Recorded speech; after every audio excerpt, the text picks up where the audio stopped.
Good morning बच्चों। Class 10 science और 20 मार्च 2024 को जो साइंस का पेपर होगा उसी के लिए ये वीडियो को लेकर के आए। इसमें कुल मिलाकर के 30 महत्वपूर्ण प्रश्न हैं। ये तो कहना संभव नहीं है कि ये सारे के सारे प्रश्न आएंगे, बट इतना विश्वास है कि इसमें से काफ़ी सारे प्रश्न आपको बोर्ड एग्जाम में जरूर मिलेंगे। तो शुरुआत करते हैं आज के कौन कौन से महत्वपूर्ण प्रश्न हैं। देखो बेटा, मैंने इनको सॉल्व नहीं किया है। क्यों नहीं करा है? क्योंकि इस टाइप के प्रश्नों की वीडियो में काफ़ी पहले भी मैं बना चुका हूँ। लेकिन हाँ, ये इसको रिपीट करा देता हूँ कि जिससे कि ये प्रश्न आ सकते हैं। जैसे पहला प्रश्न है आपका, प्लेसेंटा कैसे कहते हैं? आपको याद होगा। और जो आपको मालूम है कि ये पार्ट जीव जनन कैसे कहते हैं, वहाँ से लिया जाए। जो प्लेसेंटा है, ये माँ के जो गर्भाशय होता है उसके अंदर एक तस्वीनुमा स्ट्रक्चर होता है। इस संरचना के कारण भ्रूण को माँ के रुधिर से पोषण प्राप्त होता है। ठीक है। अम्ल धातुओं से क्रिया करके कौन सी गैस निकालते हैं बेटा? H2 गैस निकालते हैं हमेशा। ठीक है। नेक्स्ट आ जाओ का फ्लेमिंग का वामहस्त नियम क्या है? Very very most very very most very very most है। इस बार आने की इसकी पूरी पूरी संभावना बेटा। ठीक है। नेक्स्ट है आपका संवर का रासायनिक सूत्र क्या है? पहले पार्ट से दिया जाए और ये CaO3 होता है बेटा। इसके बाद है चूने के पानी में जब CO2 गैस प्रवाहित करते हैं तो किस प्रकार का अवक्षेप होता है? आपको मालूम है कि चूने के पानी में जब प्रवाहित करते हैं तो बेटा जो अवक्षेप होता है वो श्वेत रंग का होता है। नेक्स्ट है आपका बर्तनों को खट्टे पदार्थ इमली, दही, नींबू आदि में साफ करने में चमक क्यों आती है? काफ़ी सारा बार कराया है मैंने बेटा। ठीक है। नेक्स्ट देखो, प्लास्टर ऑफ पेरिस की जल के साथ अभिक्रिया का समीकरण लिखो। ये बेटा समीकरण है, ये आपका है CaSO4 डॉट 1/2H2O। ये आपका POP है, 1.5 जल का अणु उसमें मिलेगा तो 1.5 और आधा 2 हो जाएंगे, यानी CaSO4 डॉट 2H2 हो जाएगा और ये जिप्सम में कन्वर्ट हो जाता है। नेक्स्ट देखो, आमाशय में अम्ल की क्या भूमिका है? काफ़ी मोस्ट है ये, काफ़ी बार आता भी है घूम फिर करके। नेक्स्ट है आपका समतल दर्पण की आवर्त क्षमता हमेशा बेटा 1 होती है। ठीक है। नेक्स्ट देखो, एक भूरे रंग के चमकदार तत्व X को वायु की उपस्थिति में गर्म करने पर वह काले रंग का हो जाता है। इस तत्व X का काले रंग के यौगिक का नाम क्या है? देखो, जो भूरे रंग का जो है वो तांबा है, यानी कॉपर है। जब इसे गर्म करते हैं वायु की उपस्थिति में तो कॉपर ऑक्साइड बनता है। तो जो X का नाम तो हो गया कॉपर और काले रंग का पदार्थ हो जाएगा कॉपर ऑक्साइड। नेक्स्ट देखो, आपका प्रश्न है, सोनिया ने सल्फर चूर्ण को स्पेचुला को लेकर उसे गर्म किया तो गर्म करने पर एक गैस उत्सर्जित हुई। पहला है आपका गैस की क्रिया क्या होगी? पहले सूखे लीडर्स पत्र के साथ और आर्द्र लीडर्स पत्र के साथ। काफ़ी मोस्ट है, ये पार्ट सेकंड या थर्ड में से लिया गया है। इसके बाद है ऊपर की अभिक्रिया के लिए रासायनिक समीकरण की अभिक्रिया का समीकरण लिखो। काफ़ी मोस्ट है, कर लेना क्योंकि ये कभी भी नहीं आया है।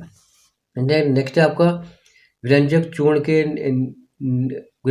के निर्माण का रासायनिक समीकरण लिखो। इजी है, ये पार्ट सेकंड से है। इसके बाद है परितंत्र में अपमार्जकों की क्या भूमिका है? यानी कि जो छोटे छोटे मृतजीवी हैं जो कि गले सड़े वस्तुओं को खा करके पर्यावरण को शुद्ध रखते हैं, ये उसके बारे में है बेटा। इसके बाद है श्वसन एक ऊष्मक्षेपी अभिक्रिया है। क्यों? पार्ट 1 में से लिया है, मोस्ट है। इसके बाद पार्ट सेकंड से है अगला प्रश्न, जब सोडियम कार्बोनेट और सोडियम हाइड्रोजन कार्बोनेट की क्रिया अम्लों से कराई जाती है तो कौन सी गैस का निर्माण होता है? प्रयोग समझाओ है बेटा। ये है काफ़ी सारा मोस्ट है, ये पार्ट सेकंड से ही है। नेक्स्ट है आपका मानव मस्तिष्क में कितने भाग होते हैं, प्रत्येक के कार्य। ठीक है।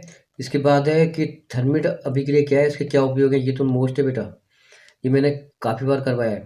इसके बाद है साबुन की सफाई की क्रियाविधि को समझाओ। ठीक है।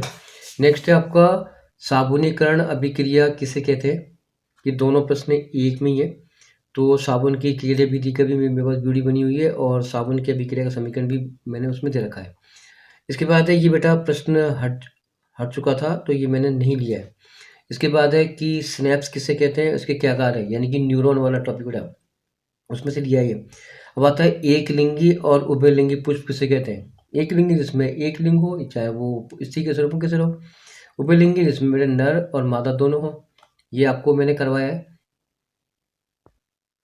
इसके बाद जो अगला प्रश्न है 22वां है, मानव नर नर जनन तंत्र का चित्र बनाकर वर्णन करो। ये बेटा सबसे मोस्ट है, ये करीब 10 साल से नहीं आ रहा है, तो कर लेना उसको।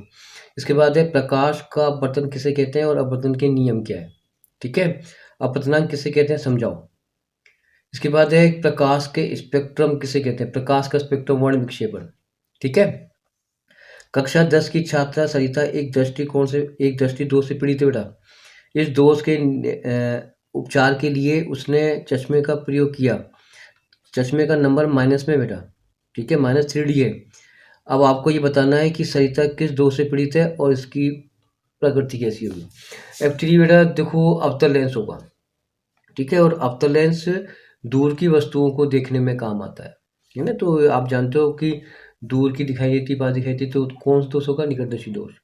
इसके बाद है कि संयोजन किसे कहते हैं? समांतर क्रम पार्श्व क्रम संयोजन के लिए तुल्य प्रतिरोध की स्थापना करो। वेरी वेरी मोस्ट है ये बेटा। ठीक है, नेक्स्ट है आपका। इसके बाद है रॉकेट ईंधन के रूप में हाइड्रोजन का उपयोग किया जाता है। क्या आप इसे सीएनजी की तुलना में अधिक स्वच्छ और ईंधन मानते हैं? क्यों और इसका कारण देना है आपको। इसके बाद है कि अपशिष्ट पदार्थ क्या है, यानी जो अपशिष्ट है ना, जो कि पर्यावरण को प्रदूषित करते हैं। ठीक है, जैव निम्नीकरण और अजैव निम्नीकरण पदार्थ को समझाओ, ईजी है। इसके बाद है अथवा में है कि पर्यावरण को बचाने के लिए 3R रिड्यूस, रीयूज और रिसाइकिल से आप क्या समझते हैं? ठीक है। इसके बाद है मानव उत्सर्जन तंत्र का नामांकित चित्र, ये कर लेना बेटा, मोस्ट आ सकता है।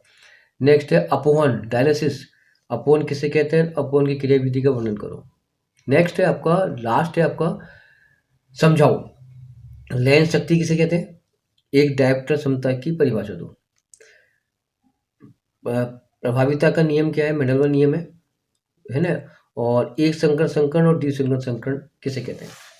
ये मैंने इनको हल नहीं कराया है क्योंकि आपके पास समय कम होगा, ठीक है, इसलिए आप इन पर गौर करें, इनको हल कर लेना। धन्यवाद।